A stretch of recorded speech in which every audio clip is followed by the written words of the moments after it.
Hey guys, this is Malonb or Malonb from Facebook or Malon Shop, and I'm here to do my cast of crew video. If you guys were not aware, via my last video, I did have or go on a road trip last weekend. I actually got back on Monday. I went to Columbus, Ohio specifically, and I have a few things to share with you from there. But first, let's start off with my whips, and unfortunately I do not have any completed items, but I do have some works in progress. Let me start off with the ones I showed you last time. Let me show you the sock. It was a long drive for me from Virginia to Ohio. It was about 7 hours, not including the stops. So of course I had a lot of time to work on things. I did almost finish my sock.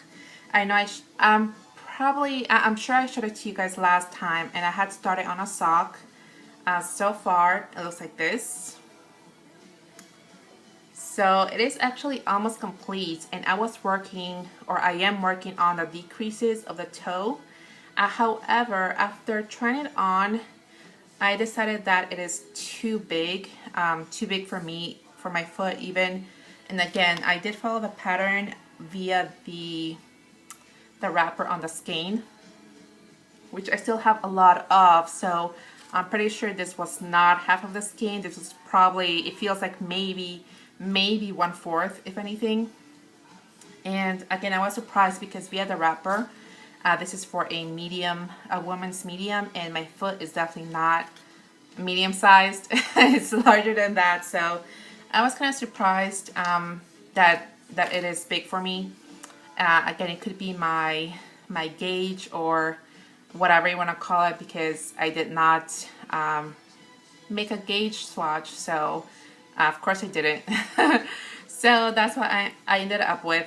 So since I decided that it's too big, I will be frogging this, unfortunately, and I will be making another pair. I'm not very sure if it's going to be via the same pattern as this or not, or if I'll be browsing another pattern to use, but I am pretty sure it will be toe-up socks, so I can use up the whole skein completely, as well as 2 at a time, so I don't have to bother. And you know, once I'm done with one, I have to go redo the other, or have to go start on the second. I just want to be done completely. So I'm kind of sad that this didn't work out, but I am excited that I got the heel done.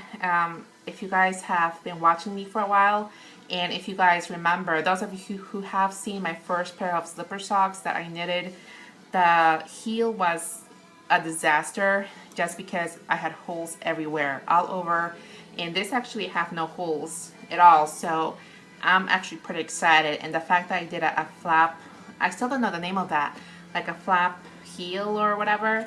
Last time I couldn't grasp it, so I did an afterthought heel, which again, with the holes and everything, it didn't turn out that great. But yeah, this is kind of like, you know, like happy but sad, or bad at the same time.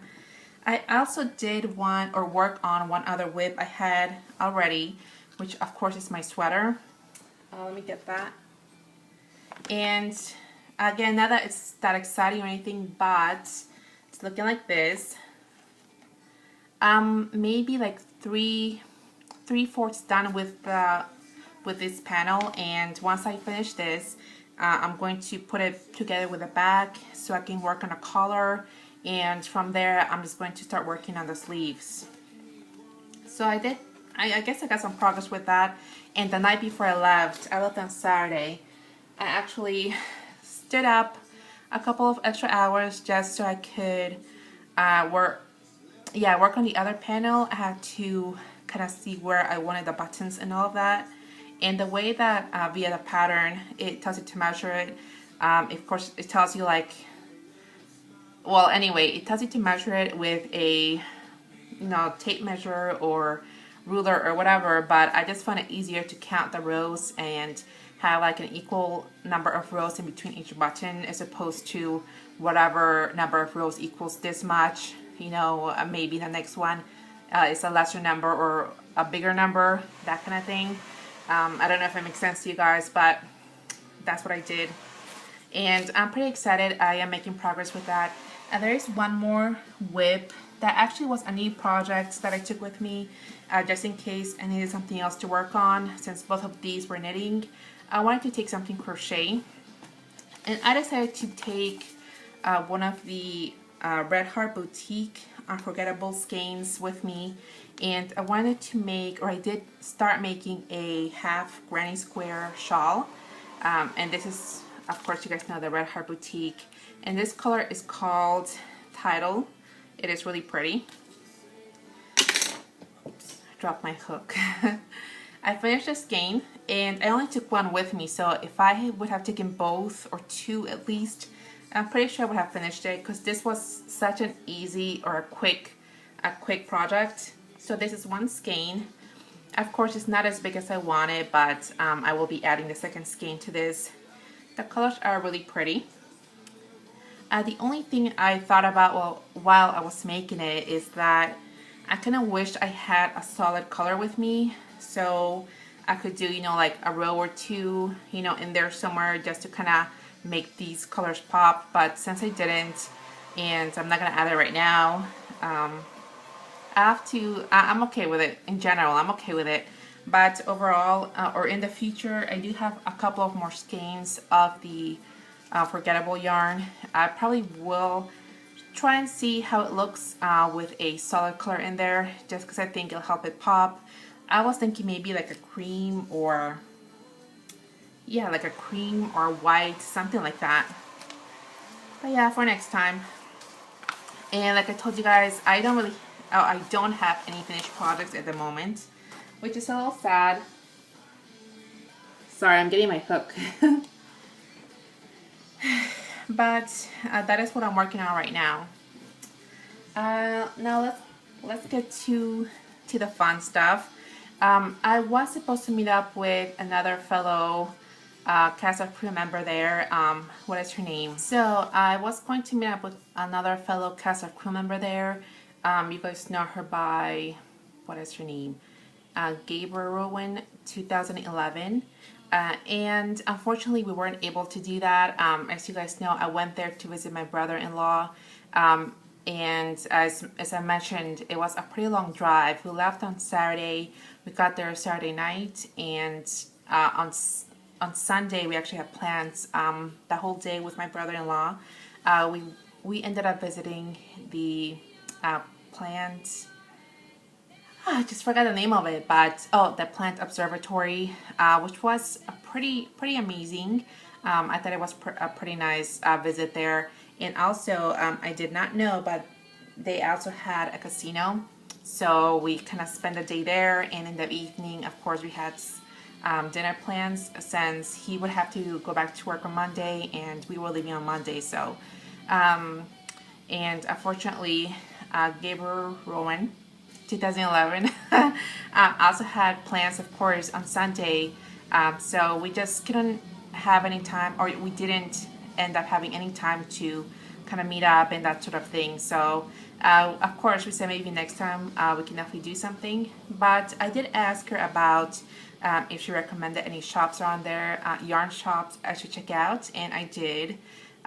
She recommended one that supposedly via their website, when I looked it up, it said that they were one of the bigger, if not the biggest, yarn shops, of course, other than like Michael's or Joann's or anything around the area. So I did want to go check it out, and I did. It's called the Yarn Shop, I believe.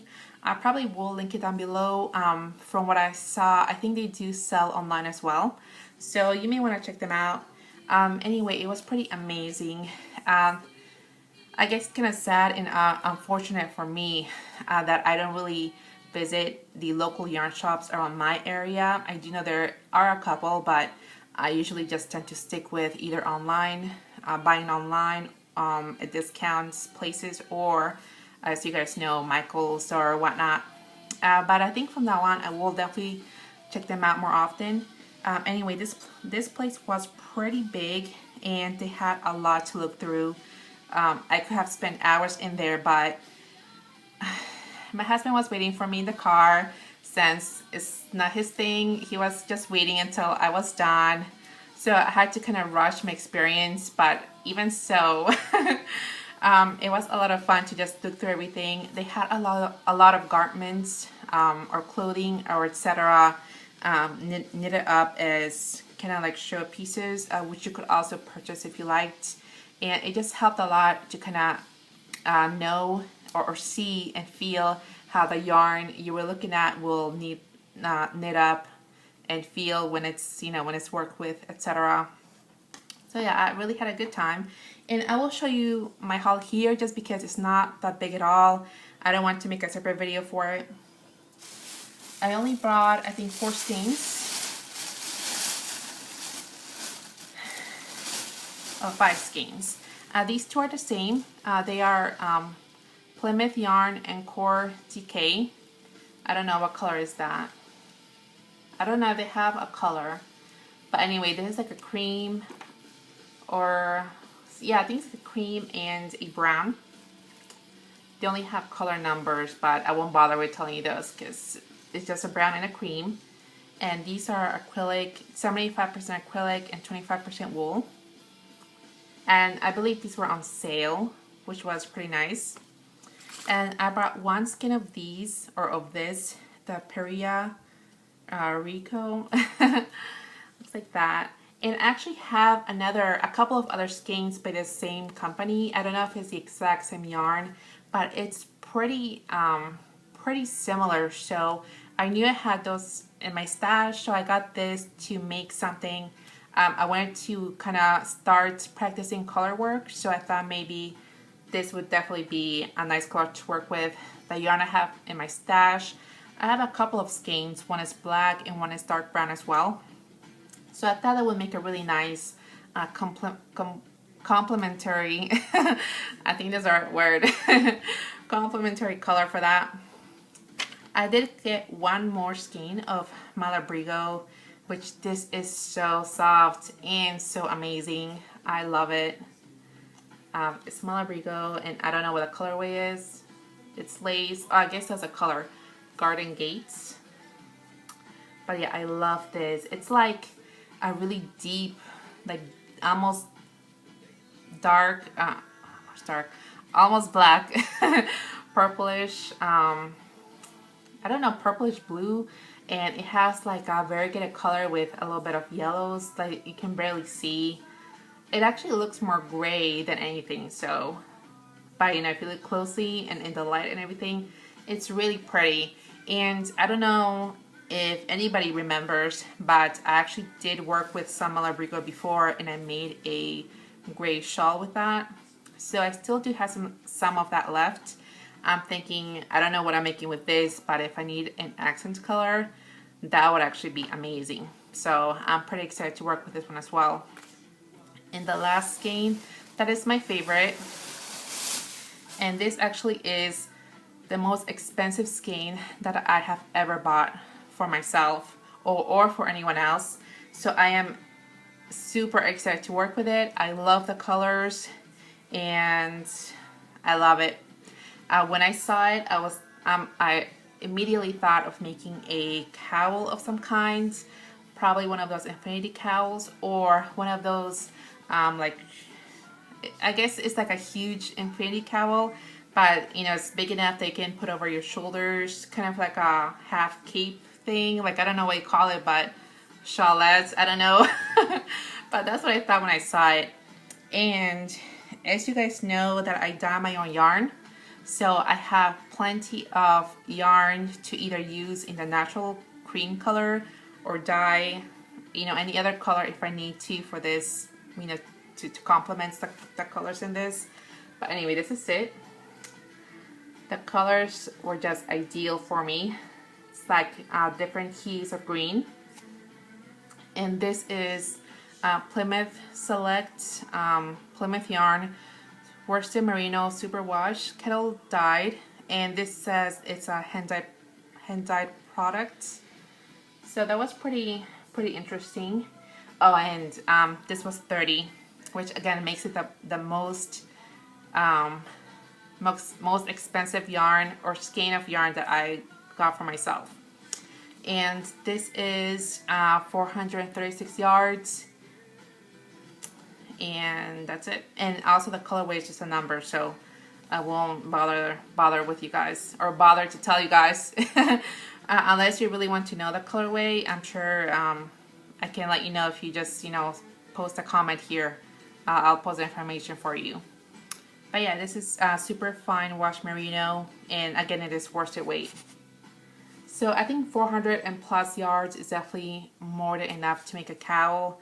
So I'm most excited about this, and the Malabrigo, of course. So yeah, if you guys do follow me, well, actually, I don't think I mentioned it, and I've had it for a long time, actually. I think like over a year for sure, maybe 2 years ago, and I'm just now starting to use it again, or to use it at all. I think when I opened my account, I had maybe 2 pictures up there the first time, and it was just random stuff just to see how it works. But now I think I want to start uploading via Instagram now. So I don't think I have any followers, which is a little sad. But again, it's not like I really told people I'm using it yet. Although if you guys are following me or like my Facebook page, I did make an album there where when I upload something via Instagram, it goes directly to that album. So if you guys want to take a look at my past pictures that I posted up, you can definitely do it via my Facebook page, or you can follow me on Instagram. And I actually don't even know what my name is. I think it's Malonb Shop. That's actually so bad. I don't even know what my name is. No, I think it's Malonb, but I'm not sure about that, which is sad, but I'll post the information down here, so definitely check me out there. And I think that's all for now. Oh yes, and I will actually be making a video up next, my monthly favorites. It should be interesting. Thanks for watching, guys, and I'll see you next time. Bye.